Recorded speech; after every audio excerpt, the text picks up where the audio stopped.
माँ, मैं बहुत थक गई हूँ घर संभालते संभालते। यहाँ मेरी थकान किसी को नजर ही नहीं आती।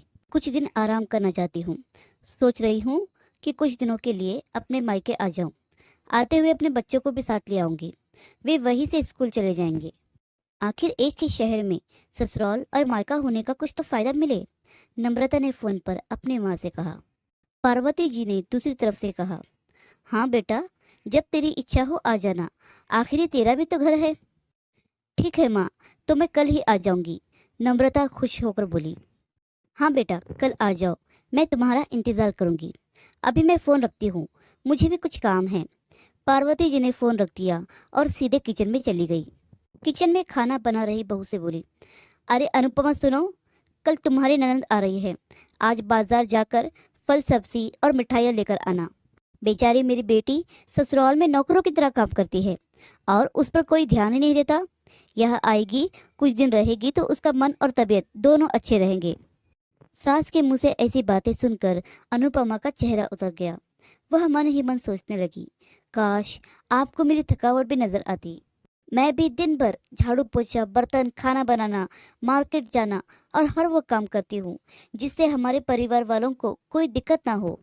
काश आप मुझ पर भी ध्यान दे पाती। आपकी बेटी तो जब मन आता है तब यहाँ आ जाती है, लेकिन मैं साल में एक बार ही अपनी माँ के पास जाती हूँ। तब भी आपको प्रॉब्लम होती है। मैं भी इंसान हूँ, मेरा भी मन है। मुझे भी लगता है कि अपनी माँ के पास जाकर थोड़ा आराम करूँ, सुख दुख की दो चार बातें करूँ, अपना मन हल्का करूँ। हे मालिक, अब तुम ही कुछ करो ताकि मेरी सास की भी आंखें खुले और उसे मेरी थकावट भी नजर आए। शाम तक मालिक ने जैसे अनुपमा की सुन ली हो और उसकी ननद का फोन आया। ननद ने अपनी माँ से कहा कि उसकी सास ने उसे मायके आने के लिए मना कर दिया है, इसलिए इस बार वो नहीं आ सकती। पार्वती जी बोली, ऐसे कैसे मना कर दिया? पहले तो कभी वो तुम्हें आने के लिए नहीं रोकती थी। इस बार भला क्या हो गया? लाओ मेरी बात कराओ उनसे, मैं समझाती हूँ। नम्रता ने फोन अपनी सास के पास दिया। पार्वती जी ने कहा, नमस्कार समधन जी, आपसे कुछ कहना था। समधन जी ने कहा, कहिए। दरअसल नम्रता कल त्योहार है, इसलिए अपने मायके आना चाहती है। अगर आप उसे भेज दें तो अच्छा रहेगा। नम्रता की सास ने कहा, देखिए समधन जी, आपकी बेटी मायके जाकर रहे, इस बात के लिए हमने उसे कभी नहीं रोका और इस बात से हमें कोई प्रॉब्लम भी नहीं है। कुछ दिनों पहले मैं अपने रिश्तेदार की शादी में गई थी। वहाँ आपकी बहू अनुपमा की माताजी से मिलने का मौका मिला। उनसे गपशप करने के दौरान उनकी बातों से पता चला कि अनुपमा को साल में एक ही बार अपने मायके जाने का मौका मिलता है और वह भी बहुत कम समय के लिए। मुझे लगता है कि आपको पहले अनुपमा को उसके मायके भेज देना चाहिए और वह जब मायके से होकर आएगी तो मैं नम्रता को भी आपके पास भेज दूंगी। एक बहुत ज़रूरी बात जो मुझे लगता है कि आपको समझ लेनी चाहिए कि आपको अपनी बहू को भी बेटी की तरह या बेटी से भी ज़्यादा प्यार देना चाहिए। उसे भी मायके जाने की इच्छा होती होगी।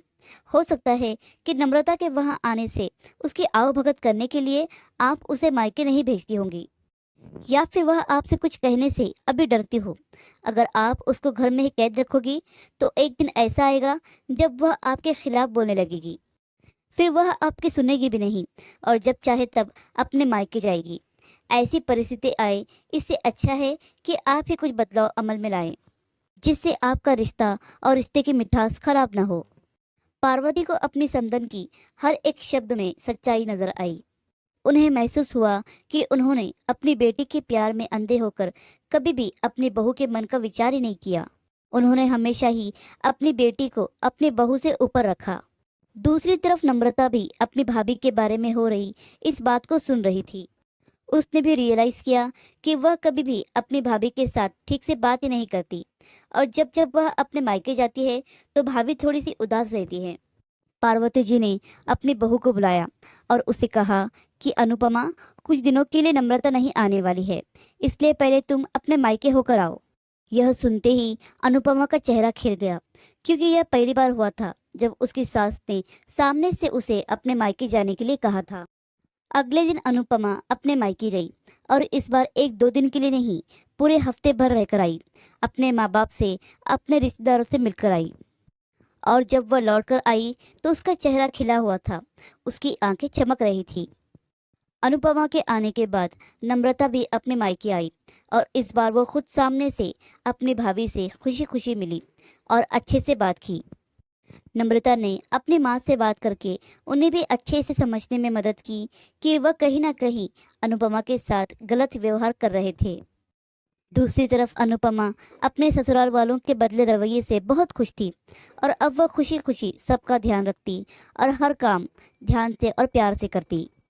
और वो यह भी ध्यान रखती कि कोई भी ऐसी बात या ऐसा काम ना करे जिससे घर में तनाव का माहौल पैदा हो। पार्वती जी अपनी बहू को खुद ही समय समय पर मायके भेज दिया करती।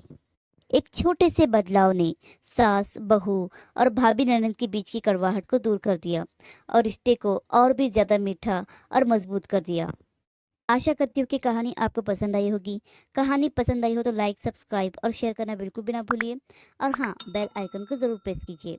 और आपको यह कहानी कैसी लगी हमें कमेंट करके ज़रूर बताइए। धन्यवाद।